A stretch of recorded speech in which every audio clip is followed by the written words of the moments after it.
All right, guys, I threw the rear rack on with my batteries. Those things probably weigh 8 pounds a piece, and I want to see if this thing has the wobble in it. So we're going to take it out and find out. If you watch the handlebars real carefully right now, they kind of seem jittery, and I knew it right off the bat that there seemed like there was a problem. That's why I was really taking it slow here, and I was like, hey, does this thing have the wobble? Like I said, when I first took off, just a really weird feeling. So that weight in the back of this bike is making a big difference. I am hoping that the weight is a top heavy thing, and if I move the weight to the sides, so because they're recommending the pannier bags now, which would put the weight lower into the sides. So tomorrow I am going to run the battery packs on the sides and see if that makes a difference. Quite honestly, if it doesn't make a difference and it's still got the wobble, I'm going to consider um, uh, sending back this bike. I bought it for a reason to run those battery packs. This is a really nice running bike, guys, and it's very disappointing that it has this. So, all right, guys, we're out on the main road. I'm going to pick up some speed here. At first, when I took off, I'm like, oh, it feels all right, but that soon changed. So I was shaking it there, trying to put the wobble into it. That was me doing it, but watch what ends up happening. So it just starts wobbling. So it definitely has that wobble. So the high step bike does have a wobble if you put the baskets on and you put some weight in those baskets. So I know there's a lot of people out there with the high step saying, nope, I don't have that wobble. It's probably because they're not running any weight in the baskets, because I am going to, in this demonstration, I'm going to take the weight out of the basket and I'm going to rerun it. I'll let you see what happens when we do. But yeah, the wobble's there, guys. And like I said, I bought this bike to run those battery packs on the back. I am going to have a separate battery in the front that I'm going to run on the tube that I'm normally going to run. But there's times that I want to go out there and do 60, 70, maybe 100 miles.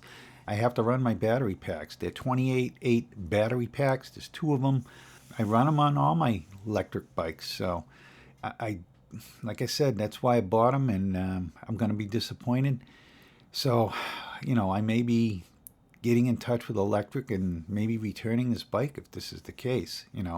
Like I said, I am going to try tomorrow and see if moving the weight down cures it. And if it does, I'm probably going to keep the bike. But if it does it, I think it's going back, guys. I mean, Electric did send me. They did watch some or at least one of my videos. I suspect they watched everything they can get their hands on out there. But they did send me a personal letter telling me some things that I had said in my video that they wanted to clarify. One is the UL approval on the batteries, that they say they are UL certified. Not certified. They're going to be UL compliant or to the standards of. I forget the wording they gave me, but it did not mean it was going to be certified from UL. So the bike is never going to be certified from UL. And, that's what it said, but I did question it the way it was written.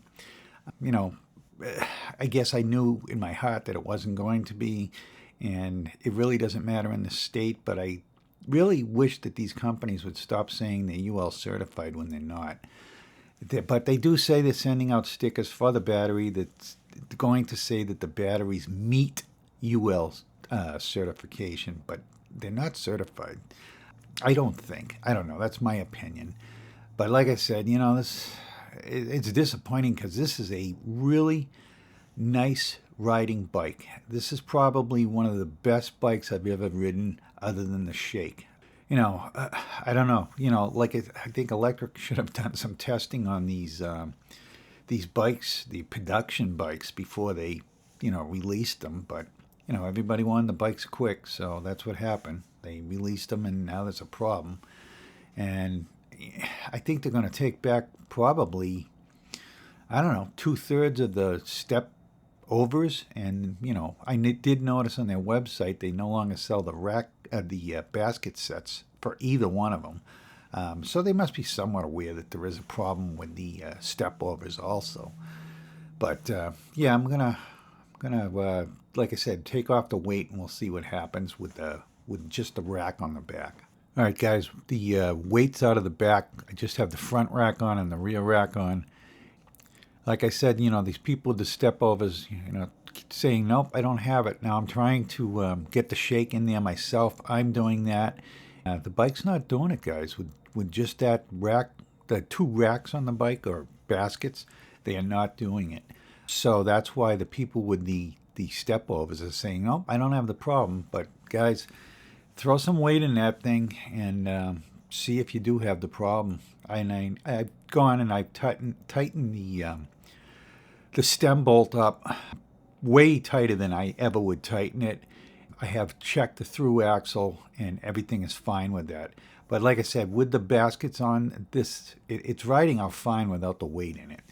So, it's not an issue if you don't have weight in with the bar, the step over, but it is when you put weight in it. So, and that's not what I purchased a bike for, to be told that I can't put anything in the basket. The rack's rated for 60 pounds. I would expect I can put 60 pounds on it, but I can't. So, I don't know. Like I said, tomorrow, I'll do another video, and we'll see what happens when I change the weight down lower to lower the center of gravity in this bike. We'll go from there and decide whether or not we're keeping this thing. I already put a lot of money into this bike. I've got tires ordered for it. I've already changed out the handlebars and stuff, but I didn't break anything, so I'll just put it all back together the way I found it and send it back to them, I guess. So I just wanted to show you we're up to 25 miles an hour now, and there's no issues at all. Some people were saying about riding one-handed on the bike, that you would lose control of the bike. So I had done that also with the weight on the back, and so long as I had one hand on that thing, it was fine. So maybe my steering dampener idea would work, but I shouldn't have to put steering dampeners on every freaking bike I own. So I don't know. These manufacturers are going to have to look at the geometry on these bikes and figure out what's going wrong, because I have another bike, 26-inch. I thought it was because it was a step over that the frame was weak that this is happening. Maybe this is a whole different thing. Maybe it's a weight thing. I don't know.